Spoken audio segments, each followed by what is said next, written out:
I talk about this a little bit more in detail in my book, but I started thinking about leadership, I really believe that leadership is all about people, leadership skills, and I believe this as early as middle school, high school, college, and ultimately going into teaching.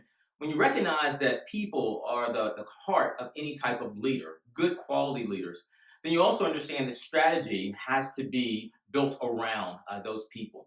And so, from my early days, when I recognized that our kids needed help with SAT, put people together and we solved the problem. When I recognized that kids needed remediation outside of just my kids, put people together and we solved the problem. Recognizing that we needed a better flow in our cafeteria, put people together and solve a problem. And so, leadership to me and those experiences that one builds him or herself around in order to grow as a leader is really the identification of a problem and recognizing that through people and strategies, essentially what I'm doing today, people and strategy, once you identify a problem, can solve for that problem every single time. But in the book, I give way more details in terms of the experiences, but it's people and strategy.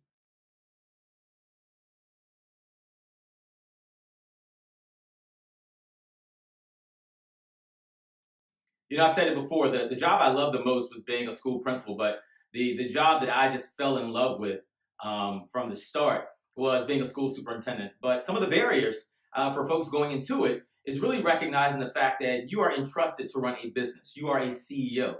And I know I angered a lot of folks when I would say that we have to look at the return on investment. In education, it was the academic return on the investment, but it's a business. So whether that budget is 50 million, 500 million, or in some cases 2 billion, it's real money that has to really evolve around getting outcomes accomplished, and with a lot of accountability too, because obviously they're people's funds. In addition to that, it's making sure you're surrounding yourself with the right people because there's so many moving parts and you won't be able to control them all. And you neither should you want to because you want to hire good people and get out of the way.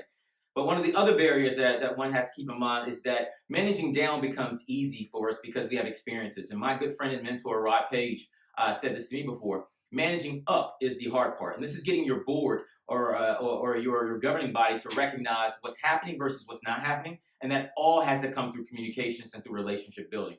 Particularly for superintendents of color, is to understand that never underestimate the role that race may play in your community. And that's just being straightforward with it. You don't have to lead with it. You have to recognize it. You have to be aware of it. And so knowing that, it definitely goes into your strategy of how you want to onboard yourself and transition. You also want to make sure that understands how your relationships need to play out. Again, never leading with it, but making sure that you are aware of how race plays out. Especially with the tone of our nation today, it's important to never forget that race does play a role in communities across our country.